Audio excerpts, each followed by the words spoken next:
آپ یہ فرمائیں کہ عاشورہ کے دن بعض لوگ شادی بیاہ کا فنکشن رکھ لیتے ہیں یا کوئی ہنسی خوشی کا فنکشن رکھ لیتے ہیں، تو یہ کوئی غلط بات ہوگی کہ عاشورے کے دن ہم کوئی فیسٹیول یا فنکشن رکھ لیں؟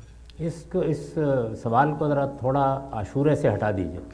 اگر آپ کو یہ معلوم ہو کہ آپ کے گھر کے قریب آپ کے ہمسائے کے ہاں کوئی مرگ ہو گئی ہے، تو انسانیت کا تقاضا یہ ہے کہ آپ اس کے غم کے لحاظ سے احتیاط کریں، یہی ہوگا نا۔ ایسا کرتے ہیں ہم بعض اوقات، شادی بیاہ ٹال دیتے ہیں۔